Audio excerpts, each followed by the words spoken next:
Hello, everyone. Welcome to this community forum for our Black is Beautiful project. I'd like you to give a warm welcome to this phenomenal ensemble, Exigence and Dr. Eugene Rogers.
Well, now you've had a little bit of a taste of what a treat we are experiencing here in the Eugene Concert Choir. We all get all teary-eyed when we start talking about it. So I have these wonderful people here up at the panel to talk with you. I've already introduced Eugene Rogers. The composer of one of the main works that we are doing, Seven Last Words of the Unarmed, is Joel Thompson here.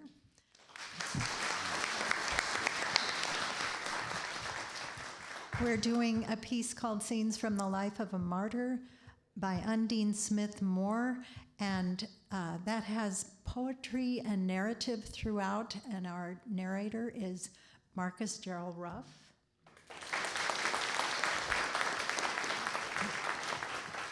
And we have a new choir member who's joined the Eugene Concert Choir because the repertoire we are doing has attracted her, and that is Kajanda Love.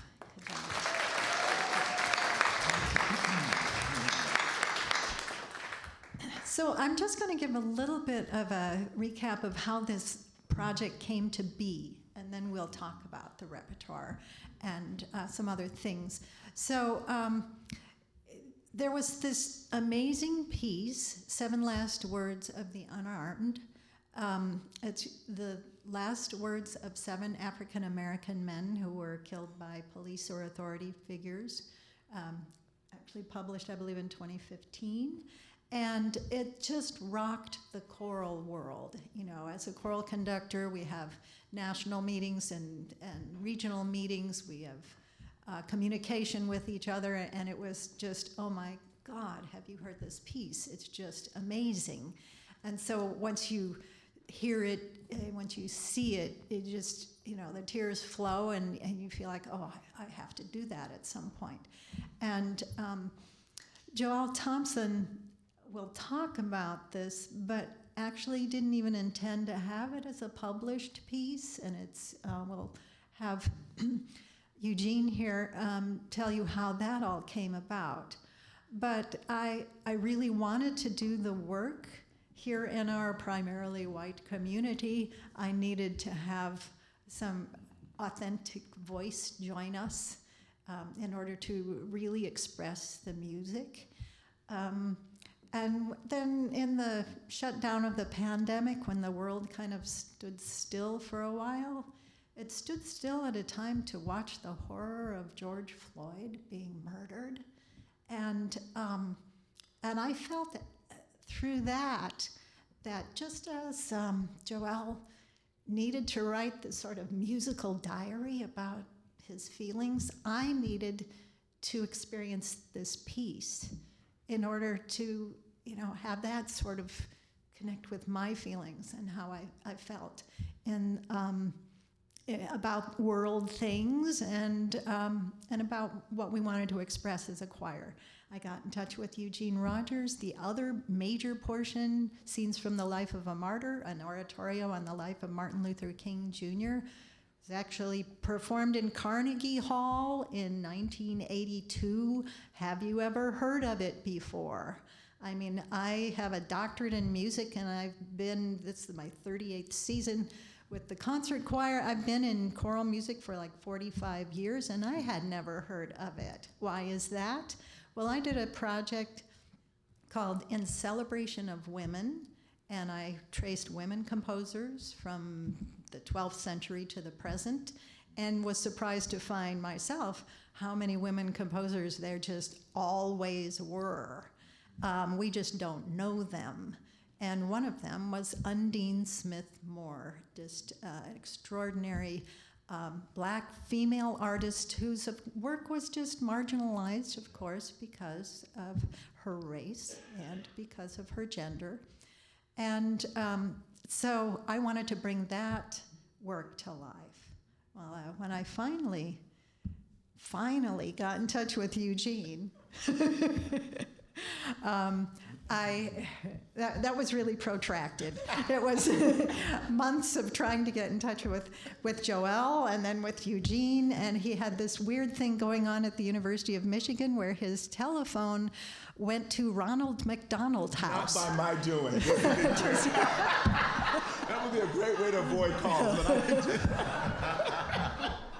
And I thought, at one point, my husband said, well, maybe it's one of those celebrity things where, you just go, you're Pinocchio or something, and so I let it keep ringing through until I got a nurse in some ward, and thought, no, it's really going there. And I tried everyone I could think of to get in touch with Eugene, Chorus America, ACDA, Rollo Dilworth, who was president of Chorus America, and it was actually, I had a few days left to apply for a grant to do this, and I get a call from Eugene. I'm at an airport heading out of the country, and I understand you've really been trying to get a hold of me. We just hit it off like that. When I was just going to invite the University of Michigan Men's Glee Club, which is what he used to premiere this work, and he'll tell you about that video. But then he introduced me to the Sphinx organization and his professional choir, Exigence, which you just got to hear.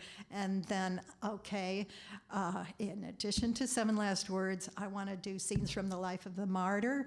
He's like, oh, I love that, and we're talking about other things to put together with it. And I had kind of floated this question around to others. I'd like to call the concert Black is Beautiful.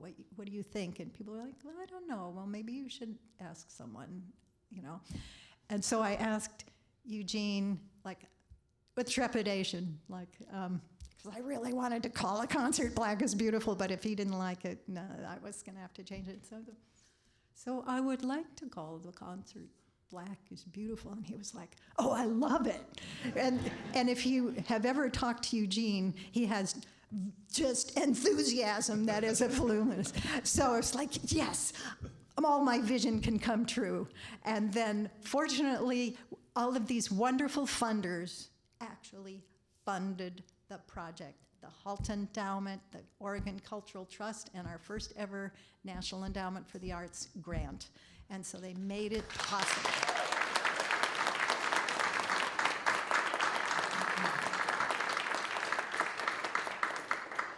So Eugene, if you want to add some remarks, and then let's get right to Joel and hear about Seven Last Words. Sure. First of all, good afternoon, everyone. Thank you for coming to this forum, and I'm just so grateful for Diane and her vision. She's correct. Immediately when we began to meet each other on the phone, I knew that her heart was in the right place. Yes, of course, you have to have money. Without money, you can't do things, but that's not why she wanted to do this. And that for me was important, is that I knew that she believed in the music and what it could do for this community and our lives together as a coming together. And so that for me is what made it also hearing your, and not only your enthusiasm, but your genuine love and care for this and what needed to happen, not just a performance, but the education, how we can work with the community. And we worked with the high schoolers and University of Oregon and the whole gamut. And so for us, whenever I get the chance to perform Joel's work, I count it an honor and a privilege.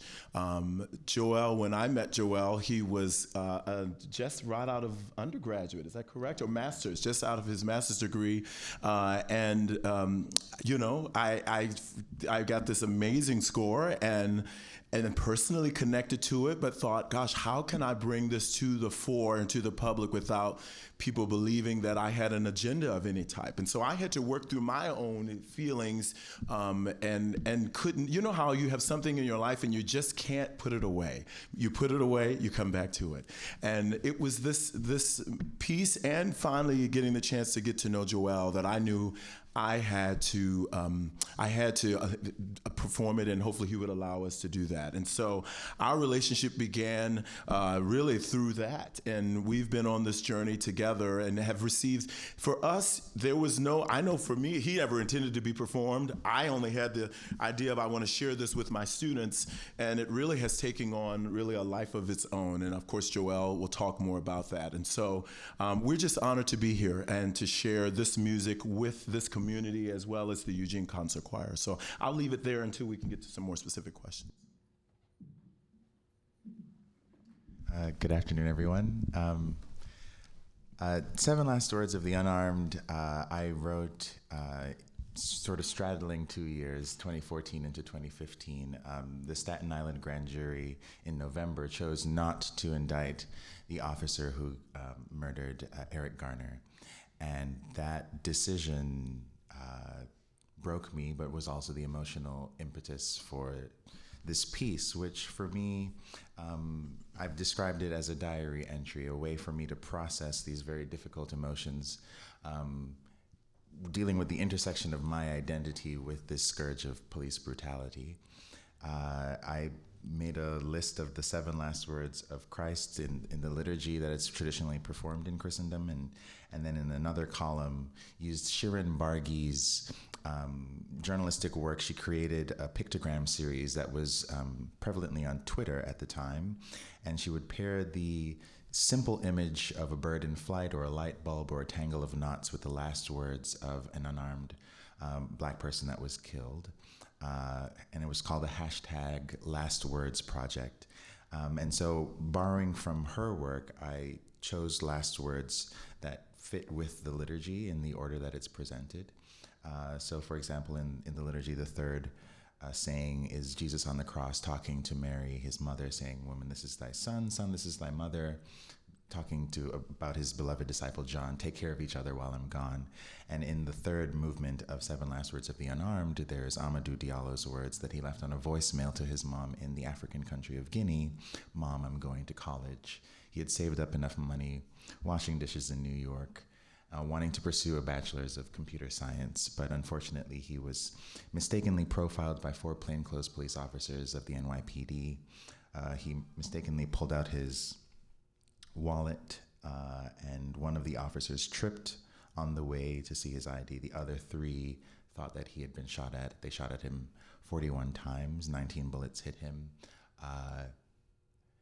So there's a lot of heaviness with each of these stories. Each of these lives are fully human. A lot of times, in order to justify their deaths and rationalize it away, media portrayals of these men found the worst things they possibly could have done in order to justify it. And seeing all of this rhetoric on the media, I was losing sense of my own humanity, and this composition was a way for me to hold on to my own identity and my own self-worth in the wake of dealing with all of this tragedy.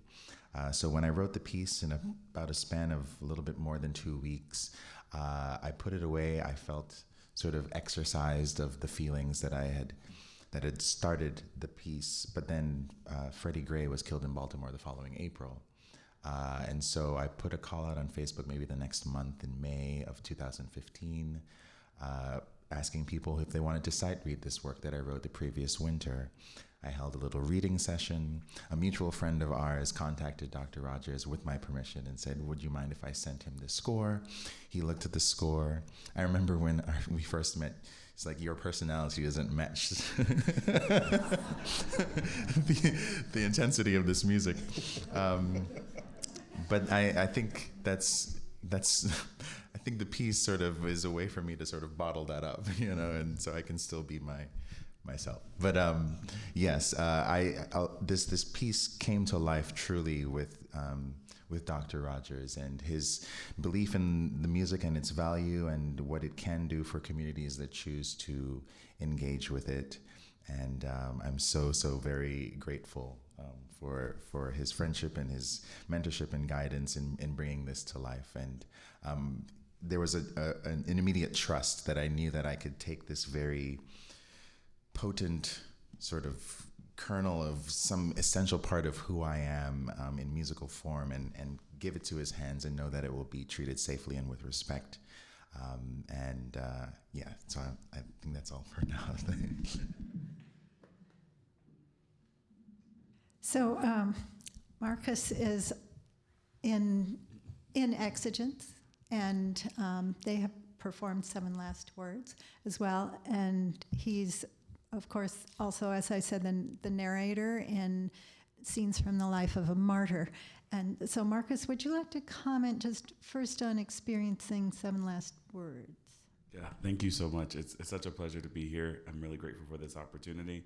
I also would be remiss if I didn't acknowledge my colleague and friend, Stephen Berlanga, who I first performed with several years ago, who told me about Exigence and was the portal for me to get connected to Dr. Rogers and now be here. So thank you, Stephen. I appreciate you tremendously because this has been truly a life-changing experience being a part of this group.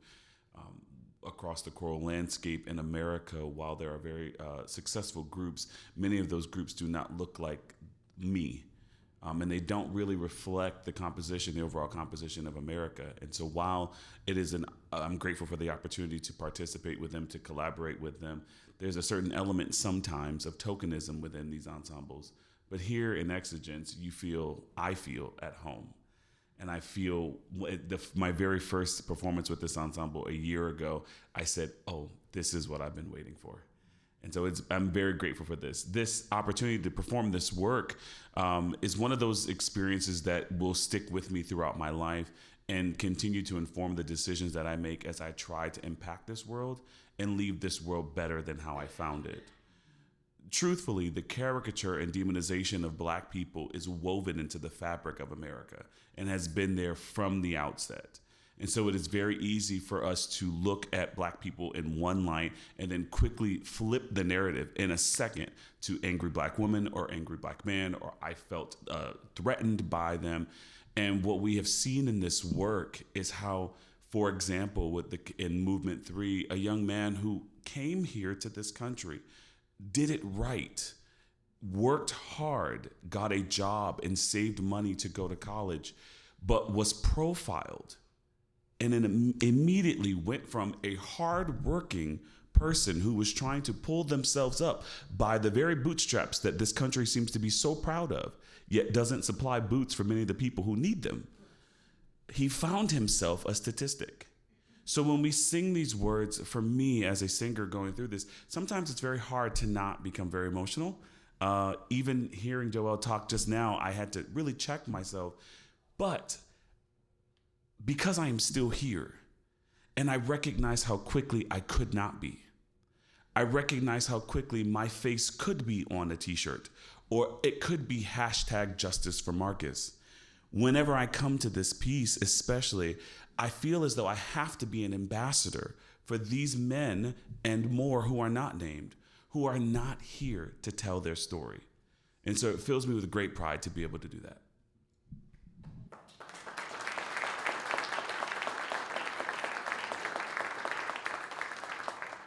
So as I said, Kajanda was attracted to become a member of the Eugene Concert Choir because of this repertoire. And if you haven't seen it, there's a very nice video that the Halt Center made about this work. And Kajanda spoke to it so beautifully and about the importance to her of singing these words. I just wanted her to talk about this attraction to join us on this repertoire and what it feels like to be singing this. Thanks, Diane. I feel so grateful to be a part of this, and there are a few reasons. First, I don't think things just happen by coincidence. The only reason I've heard of this actual performance is because I was sitting in a restaurant waiting to be seated, and I met Ilona Wong, who's a part of the concert choir. And we just happened to strike up a conversation. She was with a few other people and then asked me to join them. And then she was so excited because she had just finished a performance.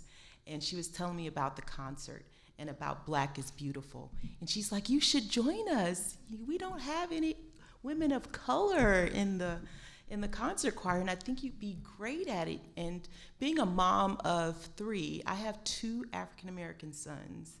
And you know, when they go out, it's not just them going out. You're fearful. And so to be able to perform with this choir, and I should also mention 2 of my children performed in concert choir, so I was the mom that drove them around. To be on stage is just something I'm doing also in support of them as well, because they love music and I want to be a part of it. I want to be a part of something that is actually educating the public and touching people in such a way that it changes their heart. You know, in every aspect, war or when people are doing something great, even football games, they use music. They use music to inspire and to move people, right? This is a piece that I hope will inspire and move people to change. If not change, just to start a conversation. Because, you know, as a mom, you shouldn't be in fear of your children just going out, just walking out of the house or traveling. So I want to be a part of the movement, and I want to be that difference maker. And Diane has given me the opportunity to do that. And I know some of the choir members look at me because I'm always smiling and gushing because I can't believe I'm here. I'm so excited.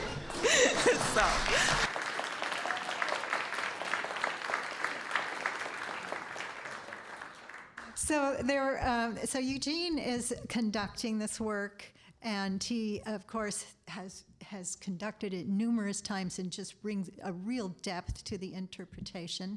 We are also having Exigence, the group that you just heard, sing a set of their own, and you could talk a little bit about the repertoire that they will bring to that. Sure.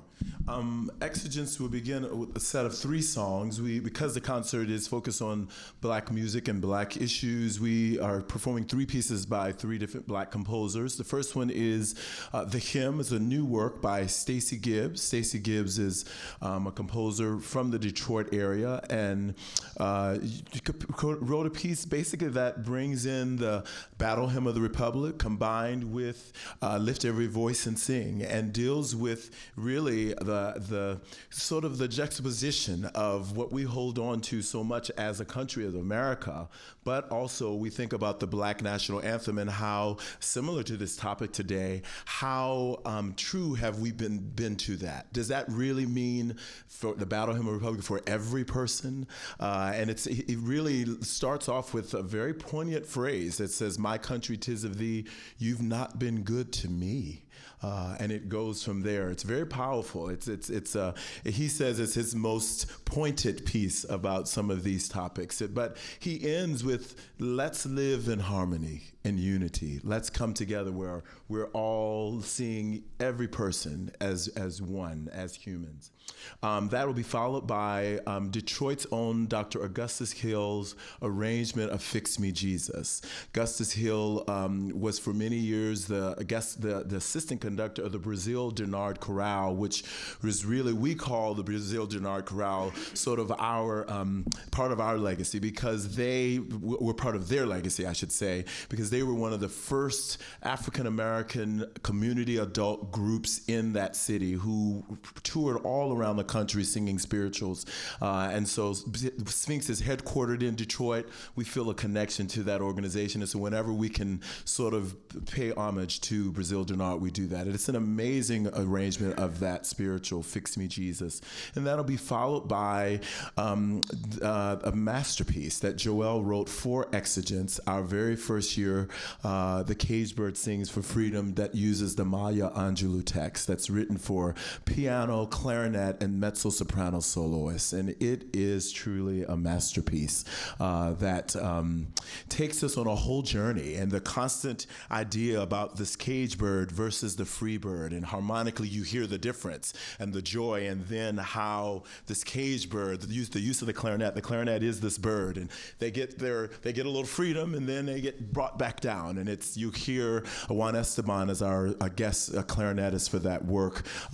So that's our set that to me speaks about different ideas that are all connected to the second half of the concert as well.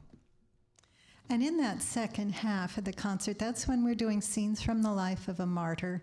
And I was struck by Joel's description of in Seven Last Words, how he's bringing out the humanity of Christ. Saying things like, I'm thirsty, which any human, any person would say. And here we're going through the scenes of the life of a martyr, and each scene is like, there's birth with cradle songs, there's this playful childhood, there's him as a young man and falling in love, and a love duet between basically him and Coretta. And then he's called to service and to preach, and the reaction of the world, that is how many of you that hate me. We have the death, dramatic scene, but it doesn't end as a dirge. It ends with this beautifully spiritually uplifting, tell all my Father's people, don't you grieve for me, and a grand alleluia. And Eugene had said to me about following Seven Last Words with glory, that he didn't want this concert to be just a lament for those we've lost, but a call to action. And I think in both halves of the concert, it turns from that into the call to action. And Marcus is narrating the words of the scenes. Would you like to say a couple of things about that narration? Undine Smith-Moore has done a masterful job of compiling both original text and then poetry of other authors and placed them throughout this oratorio in such a deliberate manner. What I love that Diane says is that humanizing Dr. King. And when we think about Dr. King, it's very easy for us to consider the man that we honor on, January 15th. But then historically, we have to remember that at the time of his death, he wasn't largely popular, that many people thought his ideas were controversial. And so now, all this time later, we use these quotes, and sometimes we misuse these quotes, but we use his quotes as agents of peace. But really, this was a complex human being. But at the core, and what I love that she says in the text, was that he was a person who made bold choices. He was a person who spoke. And I hope that in this world today, especially with the hypersensitivity around our words as it needs to be, because we need to be accountable for the things that we say, but I hope that this might inspire someone when they leave the concert on Sunday to speak and to make bold choices. But more importantly, to realize that if you make a bold choice and it's the wrong choice, to fix that choice, to come back and say, I can change from that, because that is a part of the human condition, is being able to evolve to say, I may have thought this then, but I've learned something now, and now I think this. And that is what I hope people leave our concert with on Sunday. So I'm going to bring the microphone out towards the audience. We would love to open things up to questions. So if you would like to ask a question, please come up to the microphone to say, we are videoing this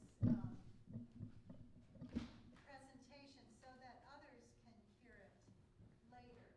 And so it's just helpful to get the questions also so people hear them, as opposed to, just the answers. So if anyone has a question you would like to ask, please come up and ask. Conan, representing Vancouver, Washington. I'm actually from the East Coast. Not really a question, just a comment. I just want to commend you all for what you are doing, is basically advocating for social justice through the arts. And I love the fact that you all are providing the narrative along with it, that this is more than a performative concert. The whole idea is to educate and promote social justice and how everyone in this room can fight the fight that we need. So I just want to thank you all for doing that. Diane, personally, I want to thank you for having the courage to do this. There's not many allies that would go out on a limb to do something like this, and also having the courage to make mistakes, right? Even to say, I want to name the concert Black is Beautiful, and being unsure, you had the courage to go through, and also having the forward thinking to make sure it's an authentic experience. Like, that's the last thing. And brother, you talked about this very eloquently. There's a lot of performative stuff that's out here. Performance is just for show. This is a call to action, and I look so forward to this concert tomorrow. So thank you all for coming out.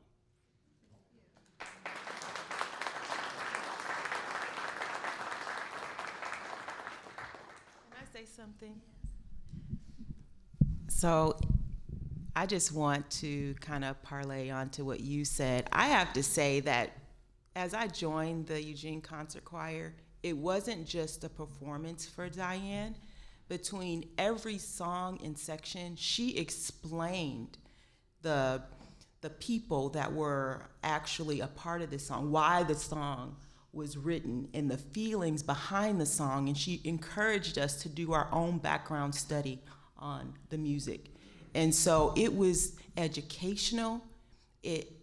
She had such feeling for it, and that feeling was given out and portrayed and kind of evaded throughout the room every time we rehearsed. So this is not just about performance. She wants to see change occur, and she is being that person that is inspiring the change in all of us.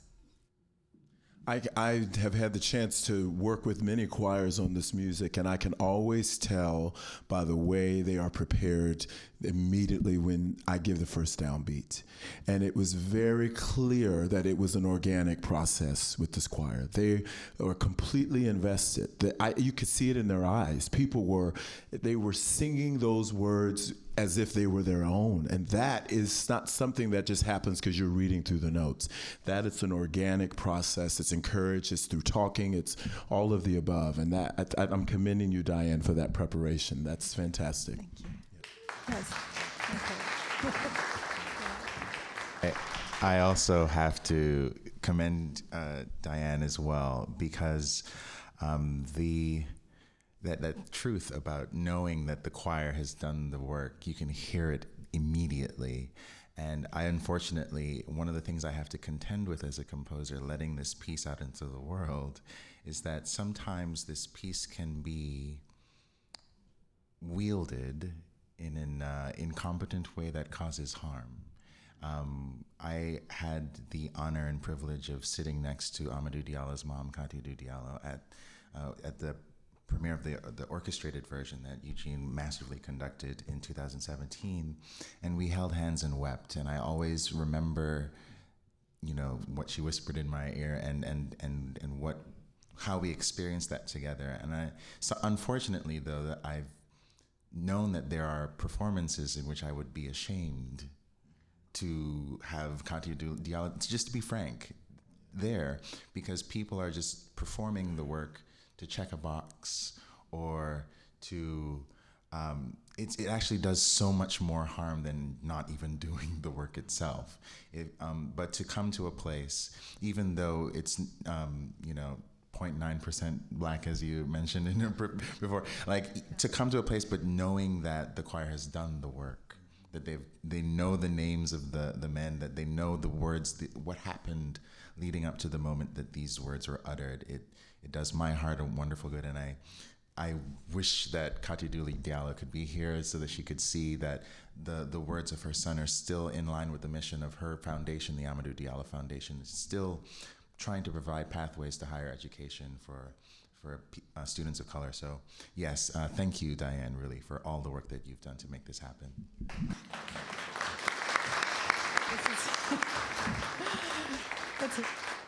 This is just so amazing to hear, the composer just speak to me this way. It's like, I'm Joelle Thompson is coming to you, Gene. It's just, and the more you live in the work, the more it's beautiful from the first time you hear it, but the more you hear it, it's like it travels within you so much that the beauty just constantly expands. There's one where the text is, it's not real. Well, immediately when you start singing it, you are like going into this unreality state, and you can feel that's where the music is. What the actual words meant was, this is not a real gun. He was in Walmart buying a BB gun for his son. And so Joelle brilliantly takes this, the ordinary words of it's not real, and it just takes it into an ethereal, otherworldly unreality that totally fulfills the whole expression of it. So we're growing so much, the more we sing it, we're growing so much. Again, I want to ask if anyone would like to ask a question. I invite you to please come on up. Yes, Karen. Karen Stingel is one of our concert choir members. You can pull that down. Well, I don't exactly have a question, but I'm so grateful that this is happening.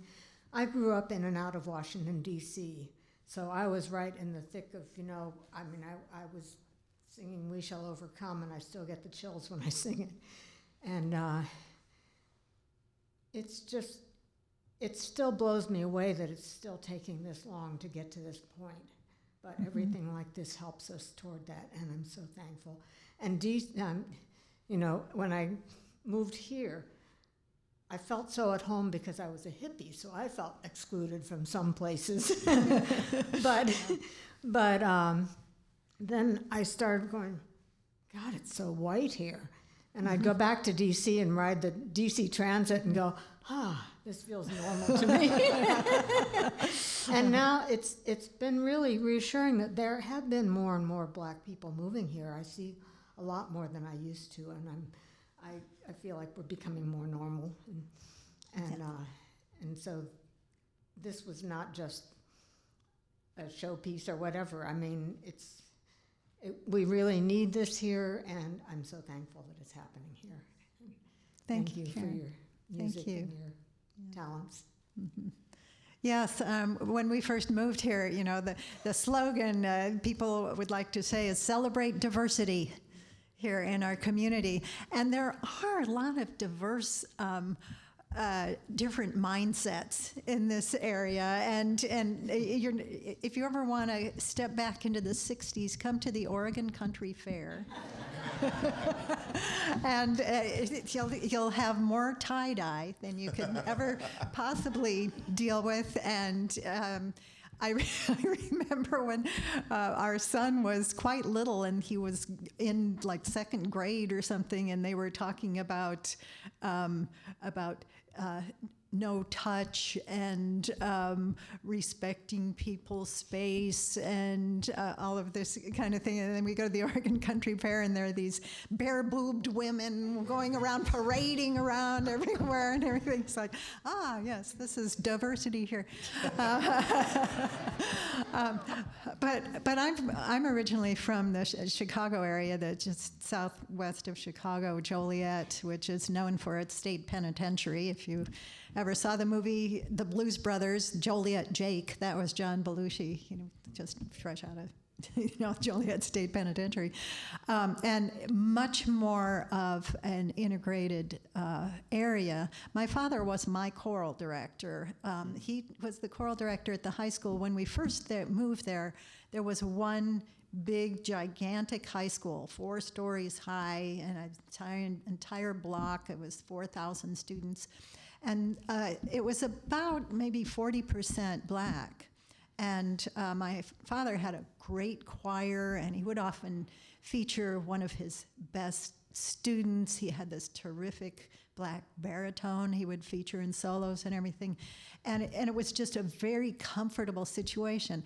And I think, we had this marvelous speaker whose name is escaping me at the moment, talk with our board, who speaks about race relations and, and how to present this work and so on. And he was really saying about everyone has their own context. They all have their own context. And he was quite gentle about it. And thinking about my context, I would go to my mother's house, where my mother grew up in Akron, Ohio, from the time I was born all the way, every vacation, every holiday, everything. And the little town we lived in at the time was pretty white. But when we would go to Akron, my great aunt had a general store, the only white person at this general store in the entire black district. And so I was in more of an immersive context. It's, it was surprising to me moving here how many people, when we would start talking about this project, they would say, where I grew up out here, I did not even see a black person face to face until I was 12 years old, or till I went to college or something. When I first came here, I had to watch Arsenio Hall every night just to see a black person, and but it's so interesting that this particular community is so accepting, and they want to do the right thing, and they want to bring unity, and we're welcoming more and more. We just don't have the context of the population yet. Maybe we can bring in some more of this population to our area. Eugene, the Sphinx organization has been very successful at, there was this wonderful quote by Aaron Dworkin, who founded it, who said that he had tried to get Black and Latinx performers accepted by performing organizations, and he would be met with, well, then we'd have to lower our standards. And with the Sphinx organization and what they have done, I'm sorry, the standard we saw out here singing at us, it doesn't get higher than that. It's a privilege to have them here. Do you want to talk a bit about how Sphinx Sure. made this all work and Sure. their vision? 25 years ago, Aaron Dworkin, who's a dear friend now, just had a vision of Sphinx started as a predominantly orchestral organization, and Aaron was a violinist who said, you know, I'm tired of going to orchestra concerts and I don't see anybody on stage that really looks like America.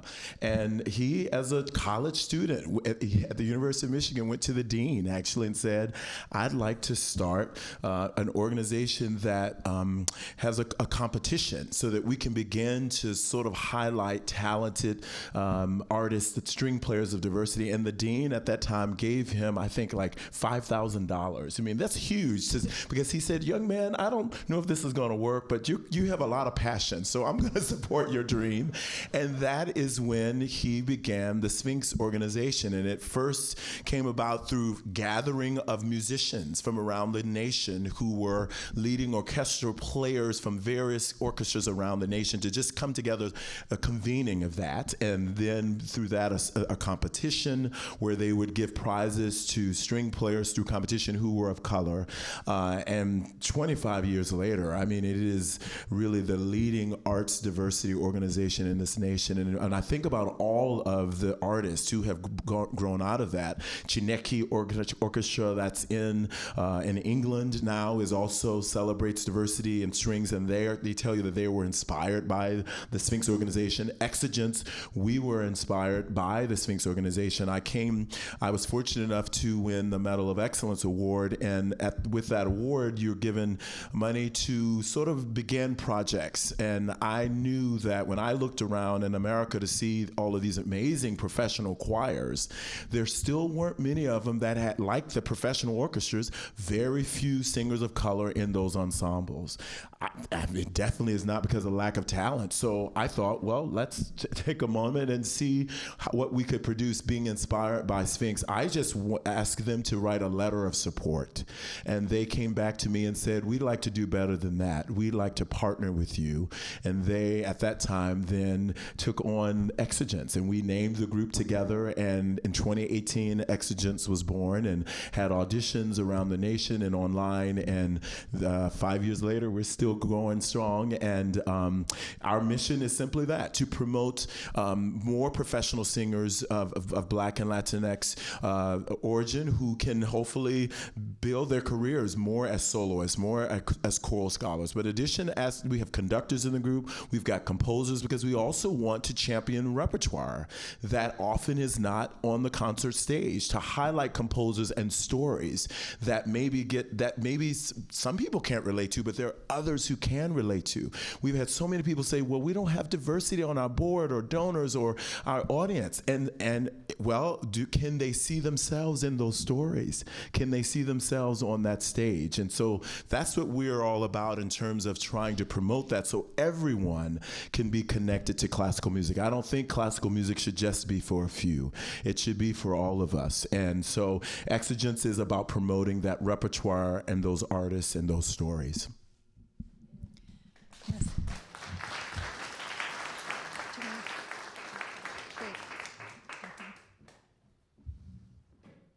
This experience for me is really, I can't tell you, it's so unique. Because at the age of 17, I was performing with the professional choir called the Jubilee Singers, Jubilee Singers, who have appeared in concert right in here in Eugene, Oregon at the Holt Center. And Al McNeil, who died in January, we held a ceremony, was director of the Jubilee Singers as well as professor of music at University of California at Davis. Very involved with American Choral Directors Association, and I, at the age of 17, 16, was doing my first professional tour, signing autographs, doing the whole thing, thought about all that. And in those times, I had a chance to really try to understand why this music was so well accepted. It was, and we were largely doing spirituals. And if you know anything about spirituals, they don't always mean what they say, so to speak. If it's a happy song, we're probably singing about something sad, and in reverse. And so to do that and to be in Europe where people had, you're talking about not seeing Black people here in Europe where people are taking pictures of you because they've not seen pictures of you, people in person. To do that and to go through that experience and go through it and live through it and grow through it and to realize what I needed to do for myself. Well, if you don't know, and you wouldn't, I decided I would indeed finish my doctorate degree and became professor of music at California University at Northridge for 26 years, where I just retired. My group was performed at ACA Nationals. My group has won international competitions, that whole thing. But that's really not important. It was the opportunity that I got and the understanding and realization that I'm still now the only African-American conductor on the West Coast at a major institution teaching. And so it's amazing. But to connect with this, why am I here? Because Eugene Rogers, I connected with him when he was 20 years old. We were performing at the University of Illinois, and I was conducting the World Youth Choir, and I was concerned that there were not going to be any African Americans in the group, and he was our host, making sure we were okay. And I said, "Do you sight read?" He said, "Yes." I said, I said, "Well, let's go in the practice room." We went to the practice room. I auditioned him on the spot and accepted him on the spot and said, "Did you get your information in? Send it in, and let's get you there that summer for that session." And he was there. And from that moment on, we have been connected. And I should tell you, so connected that I am here as his guest this weekend. And he wanted to bring me in and be a part of it. And for every one of the things that he has encountered as an experience in his growth and walk, he's called me and said, I'm da-da-da-da-da, what do you think? And he's been religious about making sure that I was included and my input was included in his decision making. I feel, as I watch this group, what is unique about it is that the Jubilee Singers had a message as well, but there were some things we could not say or would not say. And today we are at least at a place where we might be able to say it. So for people who tell you there's no growth happening, that we're at the same place we were, that is not true. That is absolutely not true. Are we moving fast enough? Probably not. But the fact that we can sing or have an adaptation to a song, My Country 'Tis of Thee, You've Not Been Good to Me, would not have been able to be said 20 years ago. And accept it and realize for what the message was. And so I'm thinking that perhaps the fear that we were facing and the racism that was going on today is because when you corner someone and they're starting to realize, they turn around, they lash out, and they come back at you, and maybe we're closer than we think, perhaps.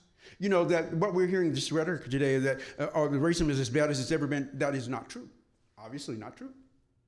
What we are hearing today is that there are some people who are fearful that maybe we're going too close together, and our realization that we are all human and we share some of the same motivations in our lives. And so maybe that's really the story today, is that we're closer than we think, and that the people who are lashing out and calling it racism as though there's been no growth, no movement towards the center, are really fearful that they're losing control of that idea that we can be separate from this. We are sharing a lot, the music, and I love the idea that we are, it's a diverse representation as singers racially, ethnically, but we are living here, and how could we not grow if we're around each other and we're intelligent? How could we not take in something from somewhere else and understand it and try to understand it?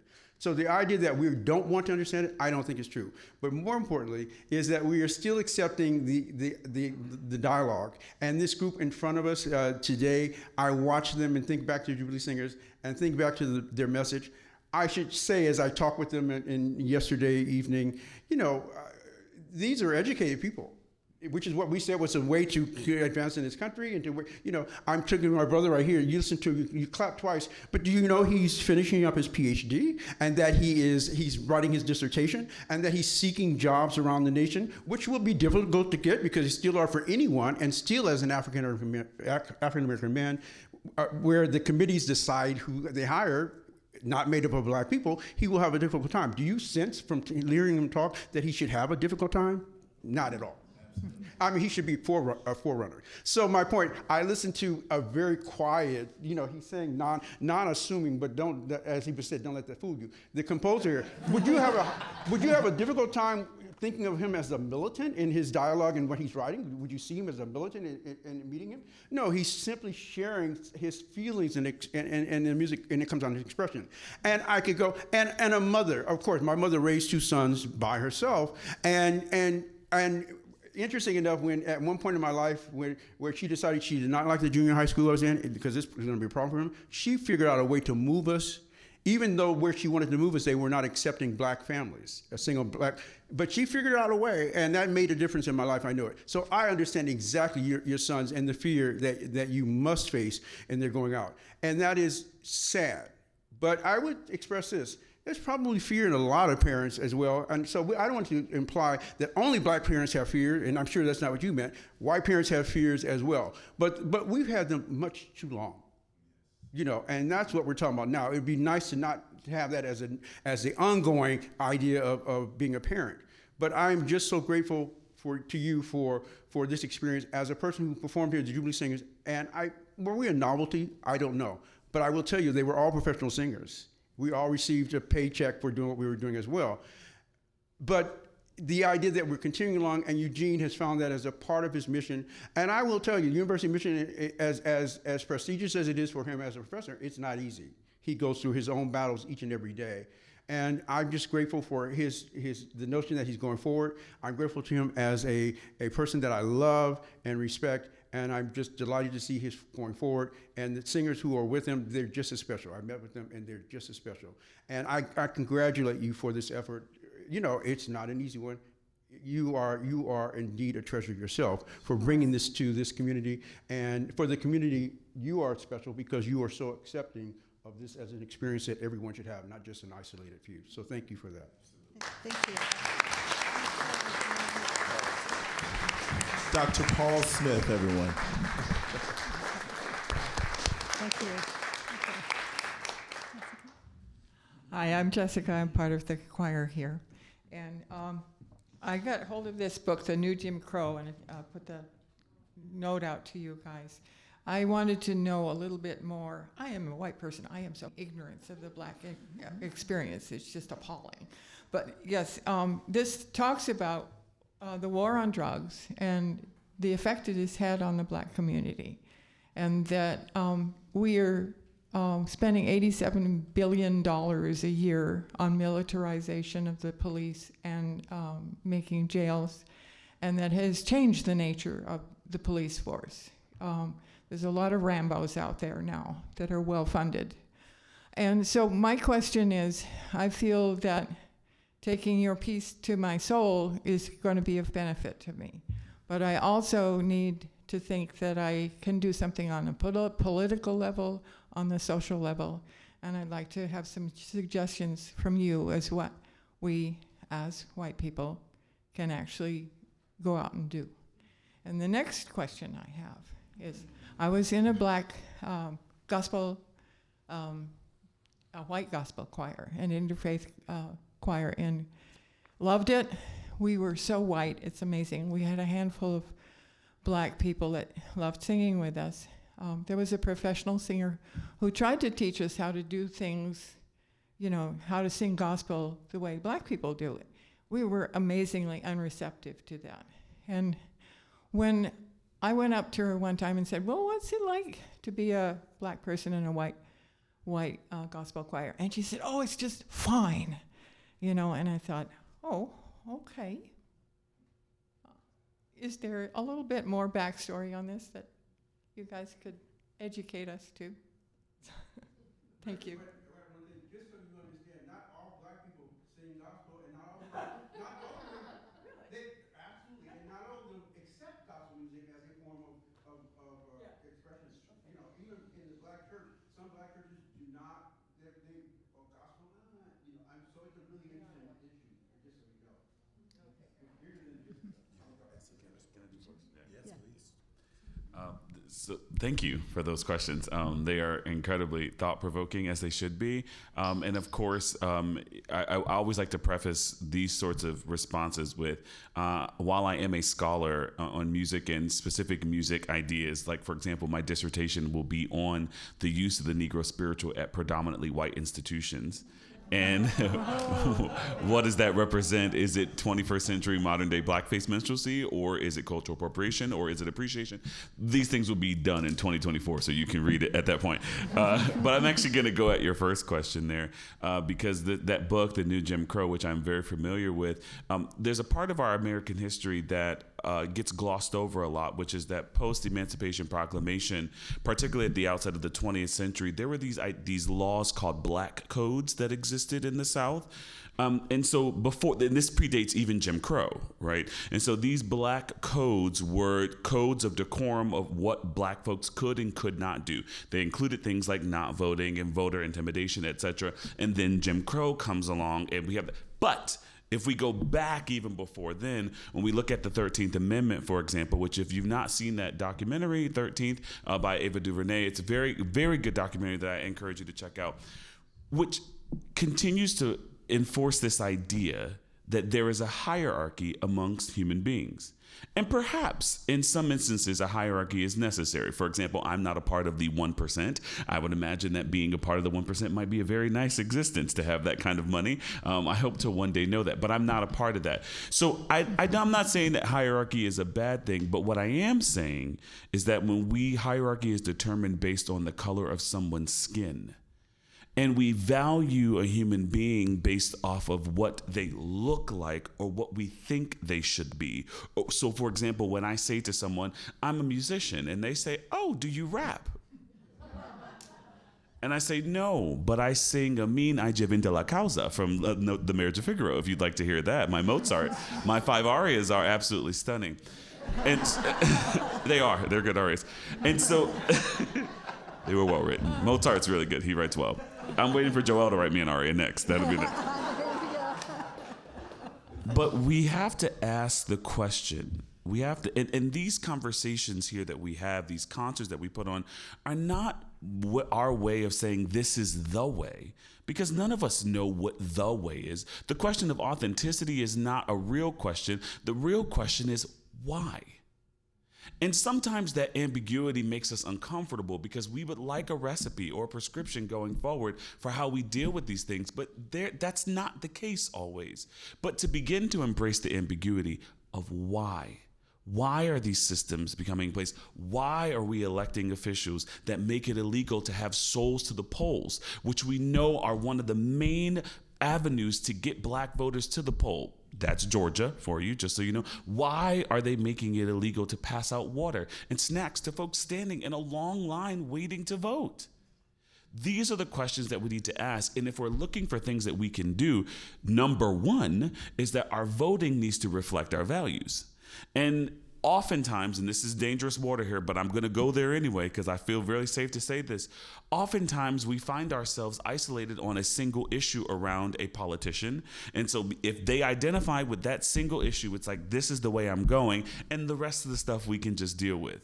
But for my ancestors, our ancestors, who fought and died just to cast a vote, to suppress that or intimidate that in any way, or to try to keep us from the polls, I just can't allow myself in the state that I live in, which when I say where I live, you're going to be like, what are you doing? Because I live in Florida currently. I know. Oh, but how are we voting? What are we, and then asking yourself this, and this is the last thing I'll say on this.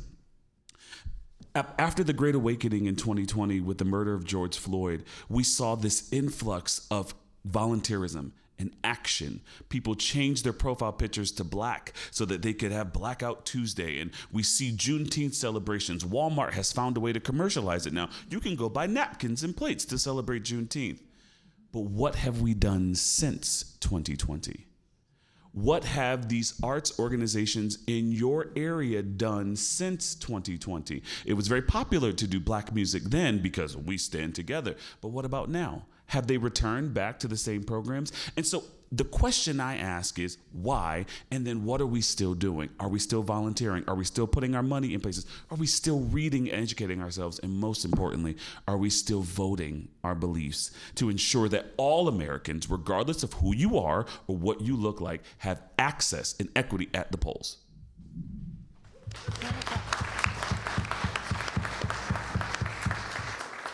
Love that. I just want to add that as a former police officer and as a former assistant warden of a female prison, I think that the best way to address those issues, as you were saying, are through the laws. And it's it's not just about the elected officials, because sometimes their hands are tied, but about those people who, the judges. You have to do that. We have to start looking forward, looking ahead, and actually making an impact on those people who are actually writing those laws and bringing them forward, because there's a thing called structural racism, and we know that. That's what the Jim Crow book is all about. That's what happened after slavery was abolished. Then we just put into laws, and then those people enforcing the laws, like regular police officers, they're just abiding by those things, those rules that they have to enforce, but they're not enforced the same way, right? We see an overabundance of African American people in jails and prisons, and they have, actually maybe not even done anything wrong, but because it was implied, they're immediately taken to jail and then eventually prison, and they could be innocent. And so I just see, especially as an assistant warden, I saw inside the prison. I was an African American that worked as an assistant warden, but those people under me were mostly Caucasian. And so some of the individuals in custody, as that's what they're called now, were, if they committed an infraction in prison, some of them, when they go through their hearing, they would be let off. And then others were actually punished and put into confinement. So it was a disproportional amount of people who were African American placed in confinement. I was over that area, and when I'd walk through that area and see all these African American women in confinement, when they had not done anything other than defend themselves sometimes, and I felt like, well, what's going on? It's because there is this thing called structural racism, and people tend to take a blind eye at it. And until we start changing the laws and applying the laws the same across the board, things will not change. So then it is up to us, not only to start with the laws, the politicians that we put into place, but it continues to move upward. And speaking, we have power, but only as together, collectively. Thank you, Katana. Thank you. Yes. Hi, I have a comment on your question, what are arts organizations doing now? I'm from New York City, which is full of choruses and well-meaning activist people. Almost every chorus is doing the collected works of Langston Hughes. And, great poet, great poetry, but not current, right? Few exceptions. Last summer, Marcus Garrett's beautiful, stunning, shocking, horrifying piece on Tulsa was performed at Carnegie Hall. And for so many of us in the audience, I think it was like, Tulsa race massacre, what? Not in our friggin' history books, And we went to good schools in good communities. And it's just like, why do we not even know about this? So hugely educational. This summer, Adolphus Hailstork, A Knee on the Neck, is being done by New York choral artists.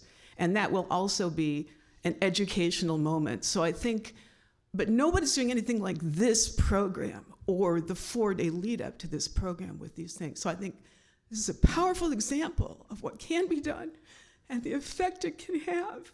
And my side question is, I know you said you're an ambassador, and I know you said you sat with Amadou Diallo's mother, but I still do not see, and I know you wrote the arrangement which is allowing this to be performed. I still do not see how you can perform it without just being so angry every time and in such pain. And I admire your ability to do it, but I'm just astonished that you can pull it off. So thank you. Thank you, Sally. Sally Hoskins. Yes. Joelle? One of my favorite artists that I turn to for solace, especially after these countless deaths, is James Baldwin. And I've written a piece called To Awaken the Sleeper, based on his text, mainly from his 1971 book, No Name in the Street, specifically the second essay in it, To Be Baptized, where he does a wonderful analysis of the state of power and the interaction between the elite and the marginalized in our society. But he's probably most famous for a quote that, a paraphrase of, to be black in this country is to be angry almost all the time. We definitely do hold that anger, and it is very difficult for me to listen to the piece. It's very difficult for me to perform the piece. I do perform it only with Eugene, though, because I feel safe in his hands. He understands the rage that I hold in my soul, and this is an outlet to finally express it. To express that rage in reality could lead to me being a hashtag. So this is like a safe space for me to let it out, and I'm grateful for that. But I also want to return to what Baldwin said. The thing that gives me so much solace is that, yes, he contained a lot of rage and expressed a lot of rage in his lifetime, but he also had what I feel is an impossible love of this country, at least the possibility of this country. It killed his friends, Medgar Evers, MLK, X. The fact that he was friends with all of them, regardless of their differing political sort of ideologies, is a testament to his charisma and his ability to connect. But he had this love of this country, and I think everything that I've written since Seven Last Words of the Unarmed is an attempt to hold both the rage and the impossible love of the possibility of this country. Langston Hughes, as you brought up, wrote America will be the Make America America Again, which is very similar to a very different phrase. But he in that poem, he says, for all the songs we've sung, for all the dreams we've dreamed, America was never America to me. And yet I swear America will be. And James Baldwin, in one of the last speeches that he gave in 1986 at the National Press Club, said, "We are living in a world in which everybody and everything is interdependent. It is not white, this world. It's not black either. But the future of this world depends on everyone in this room. And that future depends on to what extent and by what means we liberate ourselves from a vocabulary which now cannot bear the weight of reality." And that, I have his words just like tattooed on my heart, because I believe in that possibility of that America will be in the vein of Langston Hughes. And I also believe in this interdependent world that is possible here in Eugene and here in, all across the country. I have to believe in it. Otherwise, I can't create. This hope has to be the wellspring from which the music happens, and I'm so grateful to have music as a sort of field where I can cultivate an imagination so that I can help us all imagine what that America can be and inspire us all to action. And so I'm so grateful, again, I just have to say, for this opportunity. Well, I think with these words, I don't want to add anything to them. They're just so profound and so beautiful. So, Joelle, thank you. I am honored to have everyone up here on the panel with us. I'm so glad that many of you came here to just learn more with your open hearts and to just live through this whole experience. This has been a bonding experience for all of us, in ways that I couldn't even anticipate. So I'm just honored and thrilled that we could put this together, that we could have this conversation. It will certainly enrich the performance that all of you experience tomorrow on Sunday. And it will be live streamed, so people you don't know, or people who are not able to come, who are remote, if you go to our website, eugeneconcertchoir.org, you can give them, show them the link to be able to view this concert. I hope, the ripples will continue to spread. So, did you want? No, just thanking you. Yeah, thank you. So we have a performance to do, and we have to continue to be prepared here. And so I thank you all for coming, and please express your appreciation to